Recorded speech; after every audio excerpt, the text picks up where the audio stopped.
Good morning. This is Garry Glaub in Mooresville, North Carolina.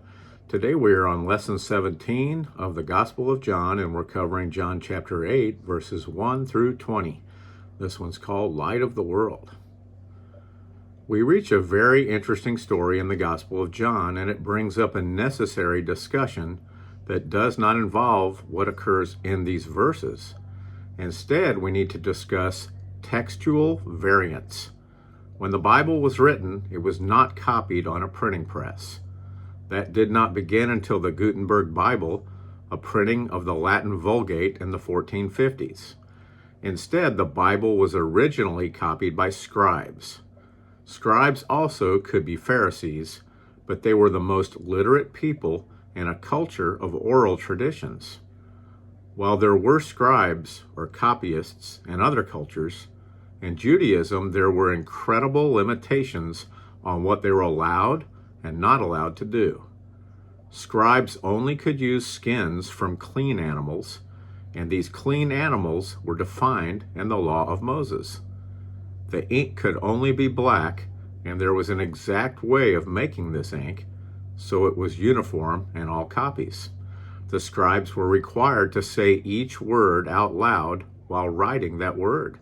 Before writing the name of God or the tetragrammaton, the scribes were required to wipe the pen, wash their entire body once, and wash their hands 7 times. Imagine how time-consuming this would be if the name of God was in a single verse multiple times. Their work had to be reviewed by overseers within 30 days. And if not reviewed completely in that time period, it would need to be redone completely. If 3 pages or more needed to be corrected when the scribe had completed the copy, it could not be used. If 2 letters touched each other, the work was invalid. Also, there had to be an exact count of the words and letters that matched all other manuscripts. But with all these limitations, something interesting occurred. There still were variations in the texts. Sometimes those variants were very minor, like a word being spelled differently. But there are 2 fairly well-known passages in the New Testament that are typically discussed when this topic arises. Those passages are the ending of the Gospel of Mark and the beginning of John 8, which we will discuss today. In all earlier Bible manuscripts, for example, the Gospel of Mark ends with Mark 16:8 and ends rather abruptly at that verse. In later passages, the Gospel of Mark ends in Mark 16:20, so 12 additional verses. Scholars have argued for years about who added these verses, along with when these verses were added. Most agree that these passages were added by scribes. In the case of the Gospel of Mark, it is likely that the ending passage was added after the Gospel of Matthew was published, and it describes events after the resurrection of Jesus. It is possible that Mark updated the Gospel that described Peter's account after reading Matthew's Gospel, but it also could have been a scribe. Our other example, the passage that begins chapter 8 of the Gospel of John, involves a story most of us are familiar with, the adulterous woman who was caught in the very act of adultery. Personally, I was familiar with the questions concerning the last verses in Mark, but I never had heard similar questions concerning this passage in John. This passage also does not exist in any earlier texts. Interestingly, as I was finishing John 7, the last pericope is an adulteress faces the light of the world. But following that pericope is only one verse that says, "And everyone went to his own house." The pericope and the verse do not seem to match. Remember, a pericope is the subtitle given to the section. And these were added much later, after chapter numbers and verse numbers were added to the Bible around 1200. In the verses before this pericope, Jesus was in the temple in the area of the treasury, And those listening to Jesus included pilgrims, those in Jerusalem for the Feast of Tabernacles, locals also there, and the Jewish religious authorities, likely the Pharisees. One verse in the passage concerning the adulterous woman moves Jesus to the Mount of Olives for this discussion, and then moves Jesus back to the treasury immediately afterward, where Jesus continues his discussion with the Pharisees. I actually felt like the passage discussing the adulterous woman seemed out of place. That was before I researched the passage and read that there were questions on the validity of this passage, much like the long version at the end of the Gospel of Mark. There are at least 900 manuscripts that contain this passage concerning the adulterous woman, but there are far more manuscripts that do not contain this passage, and none of the early manuscripts include this passage.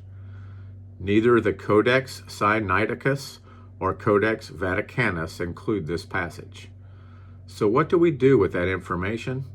There's nothing in either of these passages that is questionable.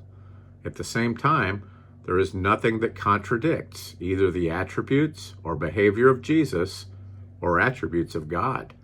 But likely, both were written by a scribe and not the original gospel writer. In versions of our Bible that include these passages, they're usually identified with brackets. For me, these passages seem true and valid, but at the same time, as they were likely not written by the original gospel writers, I wonder if they carry the same inerrancy of the Bible as all the other verses. Knowing that, let's discuss this passage and start by reading it. Let's begin with the last verse in the previous chapter. And everyone went to his own house. John chapter 8, verses 1 through 12 says this, "But Jesus went to the Mount of Olives. Now early in the morning he came again into the temple, and all the people came to him, and he sat down and taught them. Then the scribes and Pharisees brought to him a woman caught in adultery. And when they had set her in the midst, they said to him, 'Teacher, this woman was caught in adultery in the very act. Now Moses in the law commanded us that such should be stoned. But what do you say?' This they said, testing him, that they might have something of which to accuse him.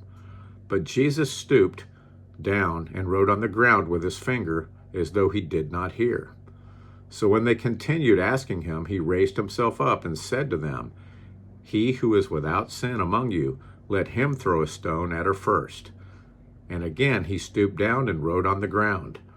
Then those who heard it, being convicted by their conscience, went out one by one, beginning with the oldest, even to the last. And Jesus was left alone, and the woman standing in the midst. When Jesus had raised himself up and saw no one but the woman, he said to her, 'Woman, where are your accusers of you? Has no one condemned you?' She said, 'No one, Lord.' And Jesus said to her, 'Neither do I condemn you. Go and sin no more.' Then Jesus spoke to them again, saying, 'I am the light of the world. He who follows me shall not walk in darkness, but have the light of life.'" By the way, that last verse is not included in the questionable verses. The one about the light of the world is where it returns to what is included. In this passage, Jesus returned to the temple early in the morning and began to teach again. The scribes and Pharisees were up early and brought a woman to Jesus who was caught in the very act of adultery. The most noticeable aspect of this is that because it takes two to tango, where's the man who also would have been caught in the very act of adultery? They asked Jesus if by the law of Moses this woman should be stoned. But the man also had committed adultery and was just as guilty. Should they stone him too? Of course, as with all interchanges between the Pharisees and Jesus, they were testing Jesus. Instead of replying, Jesus wrote something on the ground with his finger. I have heard wonderful teachers expound on this specific aspect of the story. Some guess that Jesus wrote the name of the man who also had been caught in this sin. and others guess that he wrote the secret sins of each of the scribes and Pharisees in attendance. I think the first guess is the most pertinent, as it would cut to the bone of each man there, letting them know that Jesus was aware of every aspect of their trickery, including the name of the unidentified man. Jesus could have quickly written that one word. Jesus told them to let the one who was without sin cast the first stone. Whether or not this story fits in this passage, whether or not John wrote these words, this sentiment is one each of us can grasp and understand. It is easy to look around and see what others are doing wrong, but we also need to remember to be more concerned with the 2x4 that remains in our eyes when we are identifying the speck in the eye of another. Instead of condemning others, we should walk in the knowledge that Jesus has not yet completed his work in any of us. And if he can forgive us, he can forgive others. And if he can forgive us, we should forgive others. Perhaps this was a real event, and people who had witnessed this event talked about it so often that a scribe added it as a footnote. It could be that other scribes copied the footnote, but with the rules concerning scribes that we talked about earlier, how can we explain the number of extra words and characters? Isn't this the exact situation those rules were meant to cover? Let's read the next passage and notice that I'm beginning with verse 12, even though it was included in the previous section. This verse is the focal point of this chapter. John 8:12 says, "Then Jesus spoke to them again, saying, I am the light of the world. He who follows me shall not walk in darkness, but have the light of life." As we return to the temple, let's remember the context. Jesus was teaching in Jerusalem at the temple during the Feast of Tabernacles. There were different ceremonies involved in this feast week. In our previous lesson, we discussed one of those. There was a pouring of water that was to remind the people of God's miracle in the wilderness, commemorating when Moses struck the rock and it supplied water. John 8:20 actually tells us that Jesus was teaching at the treasury, not the temple, though in the New King James Version, as well as other versions of the Bible, it says temple. But in the Greek, this is clearly the treasury, not the temple. Treasury is the Greek word gadzaphulakion, the word for treasury, not hieron, which is the word for temple, also used in this same verse. These two locations were near each other, as the treasury was located just outside the temple, in the court of the women. This court was a large area, and during a feast week it could be filled with thousands of people. There were 3 other courts. One was the court of the Gentiles, another was the court of the Israelites, and the third was the court of the Levites. Of course, only priests could enter the court of the Levites, and Jewish men and women were allowed in the court of the women. Only Jewish men could enter the court of the Israelites. The court of the women also contained 13 shofar chests, where people made donations. These had receptacles shaped like trumpets, with a wide opening that shrank to a narrow pipe. The treasury is where Jesus saw the widow donate 2 mites, all she had. Another aspect of the treasury we should keep in mind is that each night many large golden lampstands were lighted there and burned until they ran out of oil or were extinguished in the morning light. This ceremony was called the illumination, and it occurred each night during the Feast of Tabernacles. All the people in Jerusalem could see this beautiful lighting of the temple each night, and it pointed to the Shekinah glory of God that remained with the Jews in their 40-year journey in the wilderness. Shekinah means dwelling in Hebrew, coming from the Hebrew word shekan, meaning to dwell or to abide. This was a pillar of fire by night and a pillar of lighted cloud by day. This is significant, as Jesus often used his surroundings when teaching. It could be that Jesus told them that he was the light of the world while these lamps were being lighted. It could also be that this was early in the morning, and as the lamps were being extinguished, Jesus could have been telling them of a light that never would extinguish. Regardless of what time in the day Jesus gave this message, it is likely the people understood what Jesus was claiming to be the Messiah, and he connected his claim to the Shekinah glory. This was a Messianic claim. Here's an interesting passage from Isaiah as an example. Isaiah chapter 42, verses 5 through 9 says this: "Thus says God the Lord, who created the heavens and stretched them out, who spread forth the earth and that which comes from it, who gives breath to the people on it, and spirit to those who walk on it. I, the Lord, have called you in righteousness and will hold your hand. I will keep you and give you as a covenant to the people, as a light to the Gentiles, to open blind eyes, to bring out prisoners from the prison, those who sit in darkness from the prison house. I am the Lord, that is my name. And my glory I will not give to another, nor my praise to carved images. Behold, the former things have come to pass, and new things I declare. Before they spring forth, I tell you of them." We also should note that Jesus was not claiming to be one of many different lights. Instead, he claimed to be the only light. And there is not a specific light just for Jerusalem or for Israel, which differs from other lights around the world. Jesus is the one and only light, and he is the light of all the world, including the Gentiles. We should remember how John began his gospel in John 1, verses 1 through 5, that says this: "In the beginning was the Word, and the Word was with God, and the Word was God. He was in the beginning with God.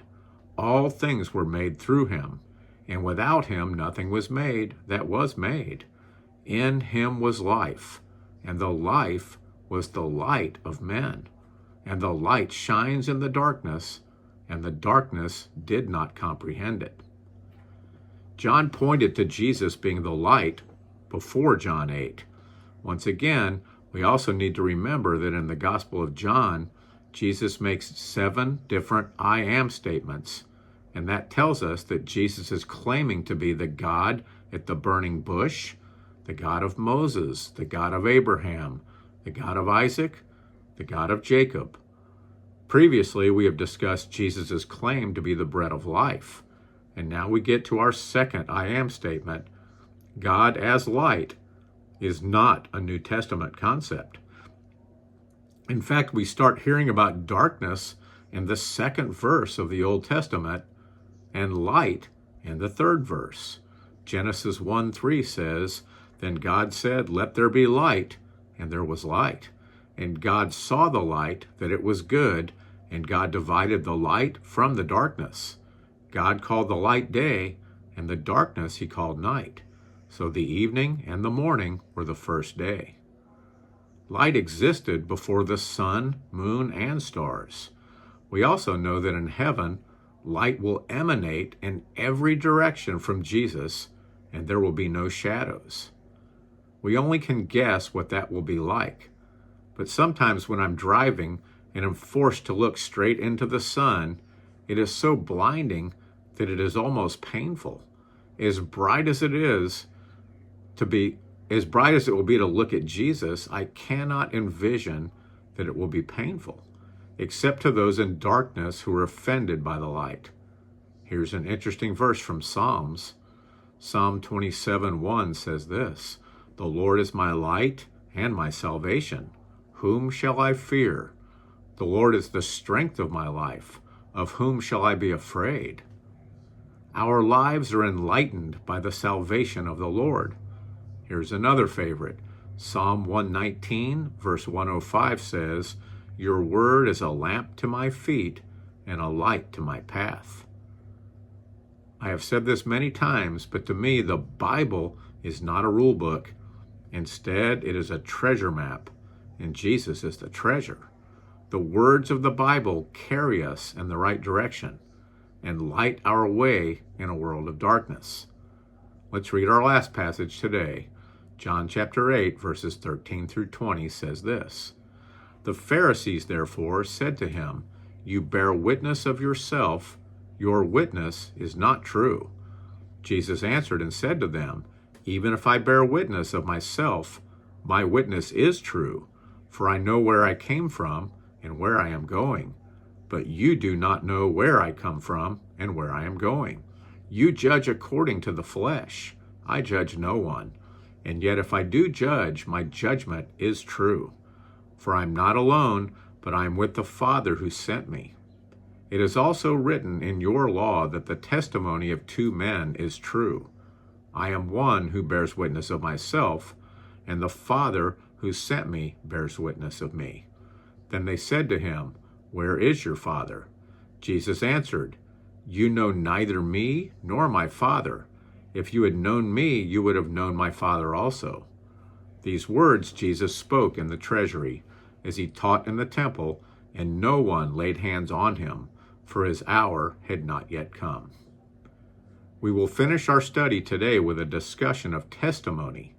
In any court case, there's not any better testimony than an eyewitness. When dealing with false witnesses, God's law contains this gem from Deuteronomy 19:15. One witness shall not rise against a man concerning any iniquity or any sin that he commits. By the mouth of 2 or 3 witnesses the matter shall be established. The New Testament agrees. 2 Corinthians 13:1 says, This will be the 3rd time I am coming to you. By the mouth of 2 or 3 witnesses every word shall be established.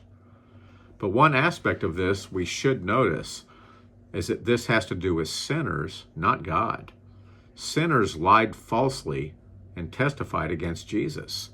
One thing Jesus is stating here is that with God, one eyewitness, one testimony is sufficient.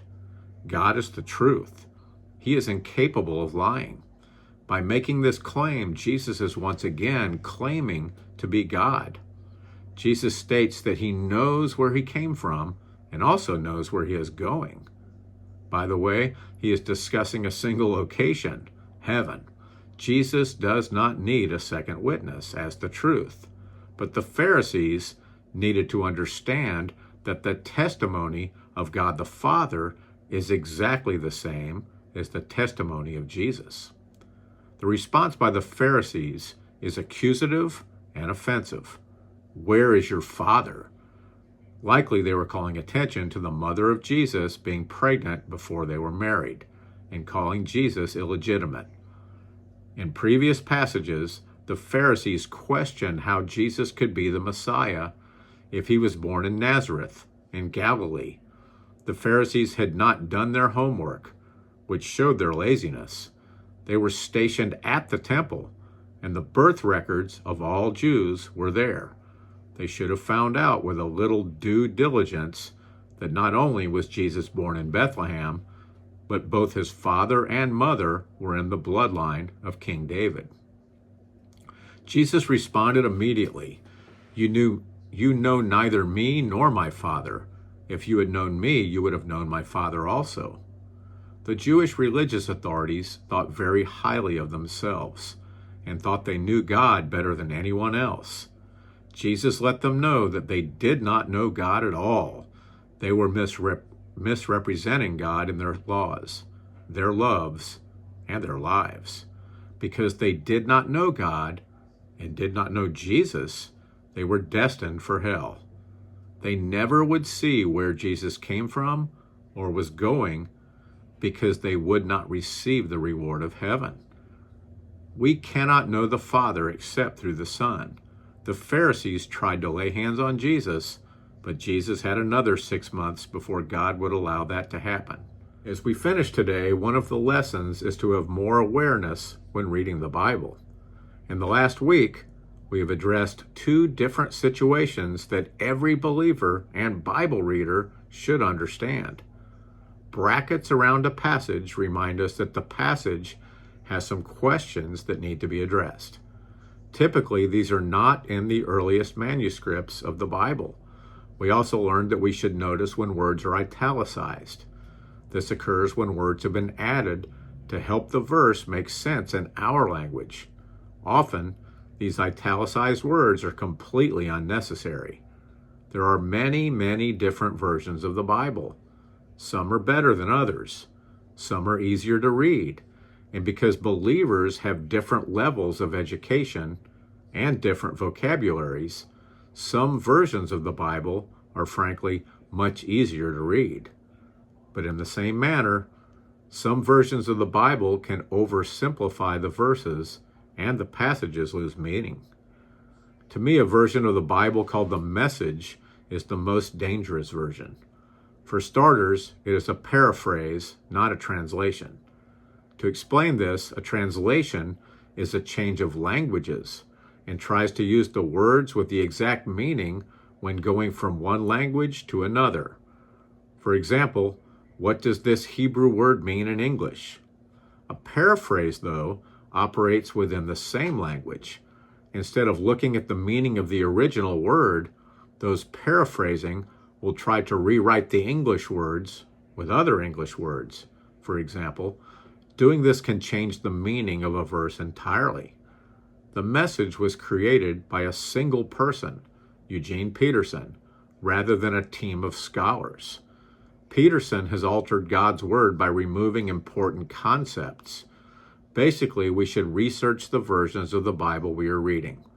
There are some King James Version only people out there, but there are some verses in the King James Version that have been changed too. And for those who cannot understand the old language of the King James Version, know that it is better to read the Bible than avoid it because the version is too difficult. For those who want a perfect version of the Bible, learn Hebrew and Greek. But we don't need any different interpretations to understand that Jesus is the light of the world, and without him, there's nothing but darkness. This is Garry Glaub in Mooresville, North Carolina. Have a blessed day.